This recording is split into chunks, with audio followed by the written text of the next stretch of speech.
Usher by Edgar Allan Poe.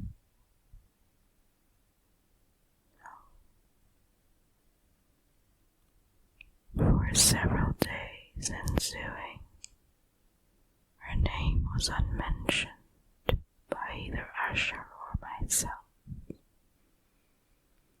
during this period I was busy in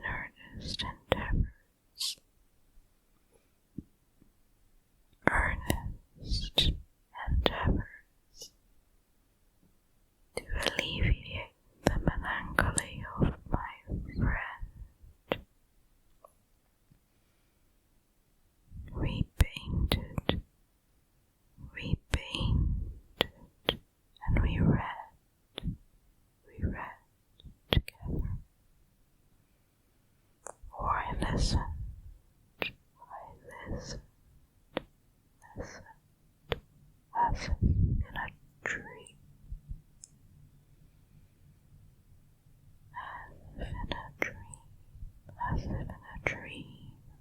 As if in a dream, to the wild improvisations of his speaking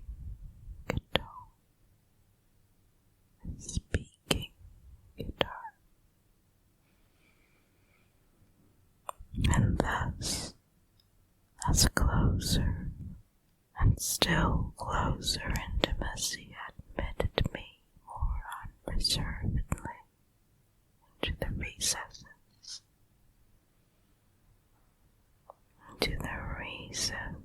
of his spirit, more bitterly,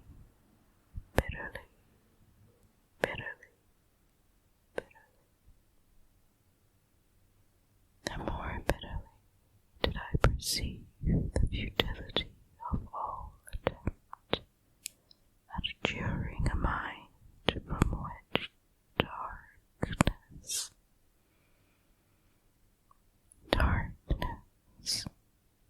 as if an inherent positive quality poured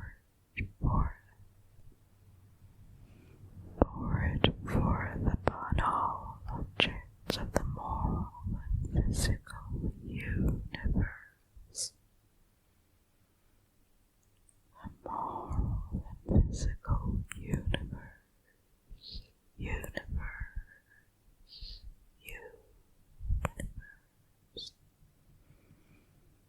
In one unceasing radiation of gloom.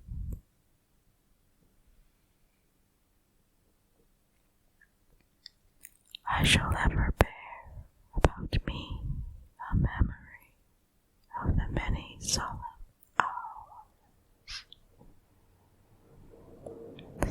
hours I thus spent alone with the master of the House of Usher,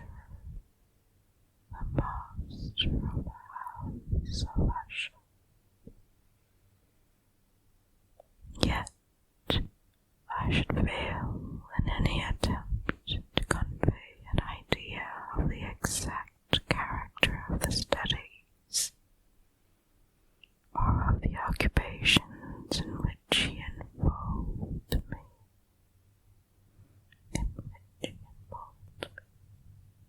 or led me the way. And excited and highly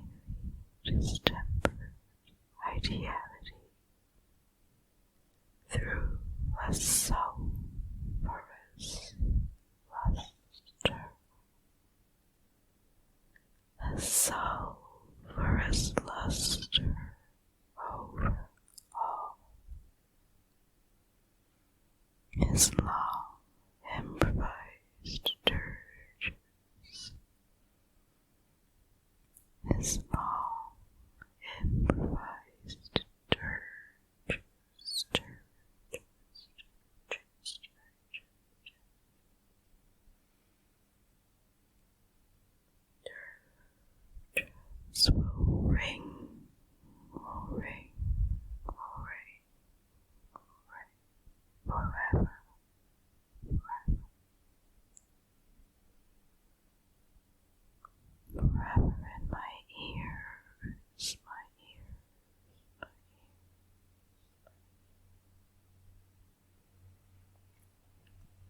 Among other things, I hold painfully in mind a certain singular perversion,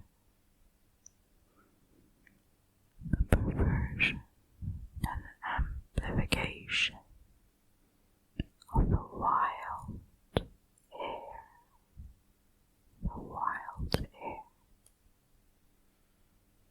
of the last waltz of Von Webe, the last waltz of Von Webe, from the paintings over which his elaborate fancy brooded, and which grew touch by touch, touch by touch, touch by touch, by touch,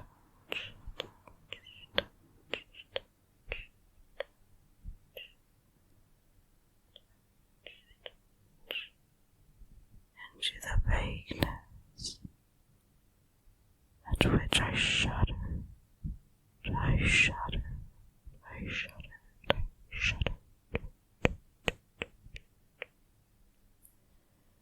The more thrillingly, because I shuddered, knowing not why,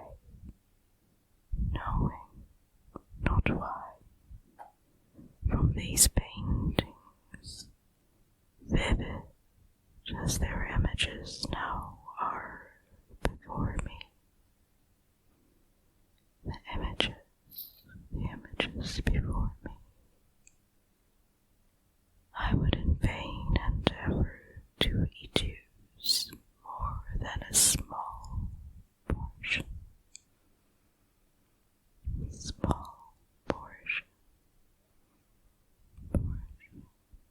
which should lie within the compass of merely written words.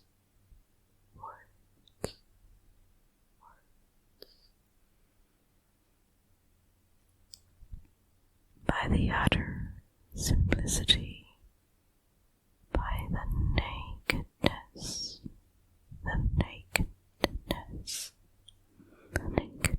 of his designs, he arrested and overawed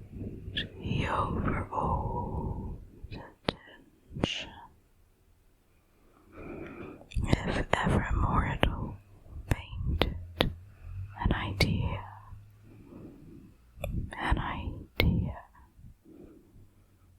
that mortal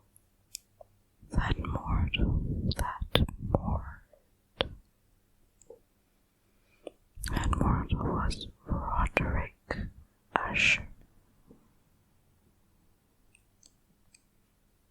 For me, at least, in the circumstances then surrounding me, there arose out of the pure abstractions which the hypochondriac contrived to throw upon his canvas.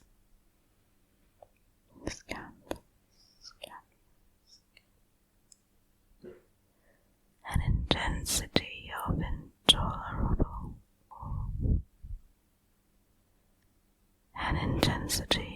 intolerable woe. No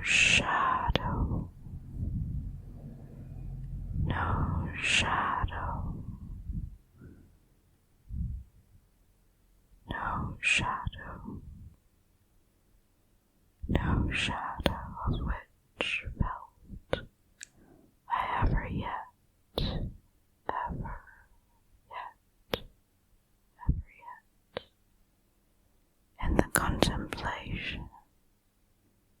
was certainly glowing, yet too concrete reveries.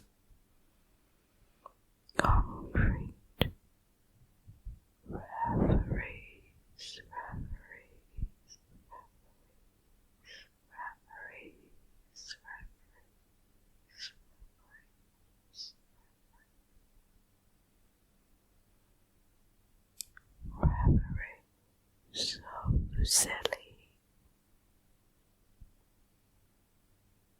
One of the phantasmagoric conceptions of my friend,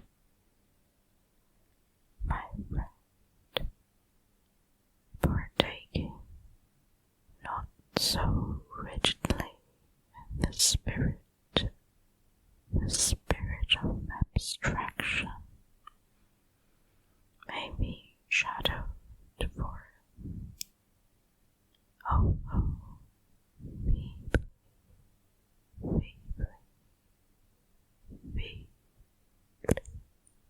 in words. A small picture presented the interior of an immensely long and rectangular vault or tunnel. An immensely long and rectangular vault with low walls, smooth,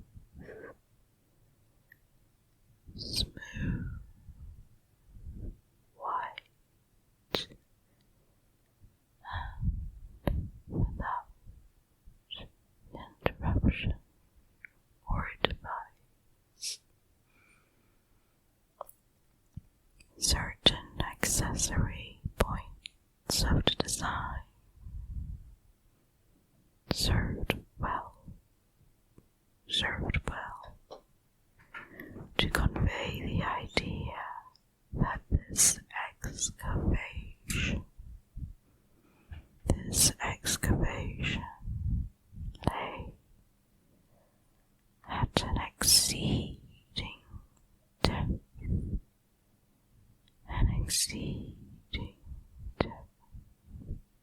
below the surface of the earth, below the surface of the earth.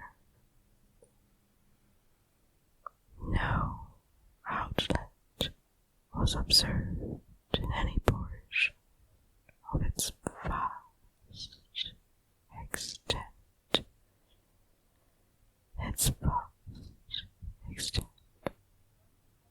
And no torch or other artificial source of light was discernible.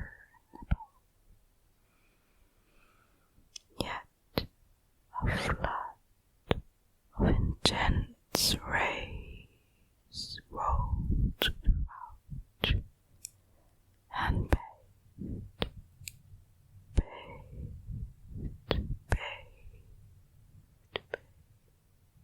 the whole in a ghastly and inappropriate splendor.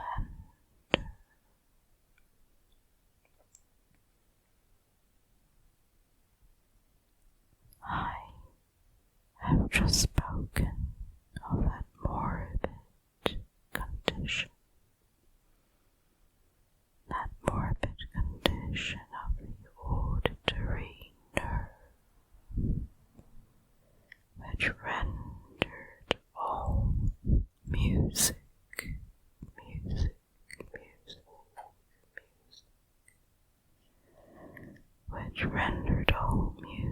intolerable to the sun,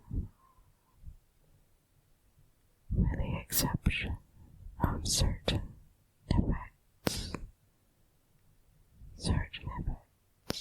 of stringed instruments. It was, perhaps, the narrow limits to which he thus confined himself upon the guitar. The guitar which gave birth, in great measure, to the fantastic character of the performances.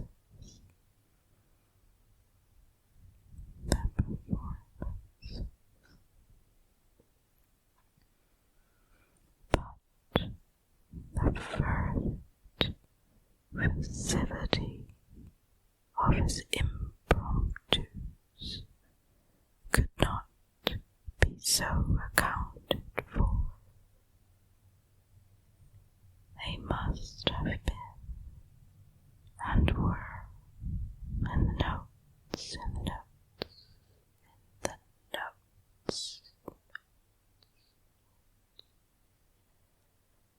as well as in the words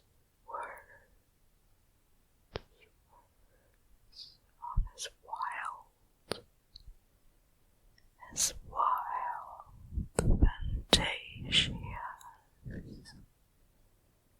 for he not unfrequently accompanied himself with rhymed verbal improvisations. The result of that intense mental collectedness and concentration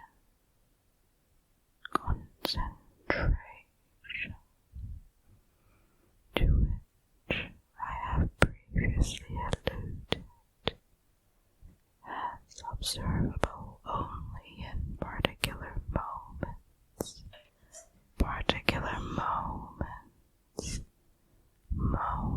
of the highest artificial excitement. The words of one of these rhapsodies I have easily remembered.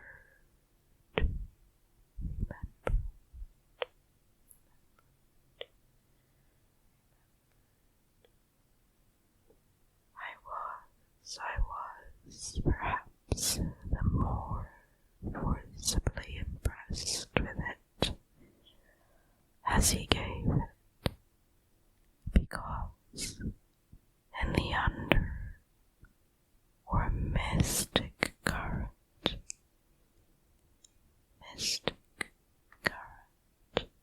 of its meaning,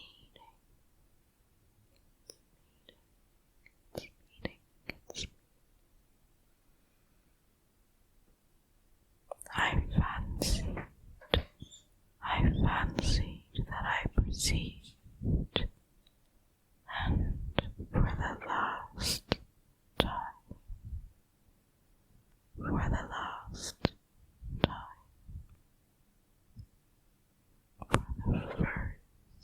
time,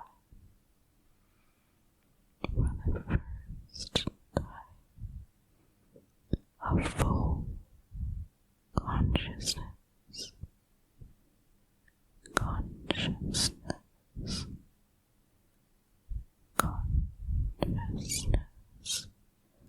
on the part of Usher, of the doddering of his lofty reason upon her throne.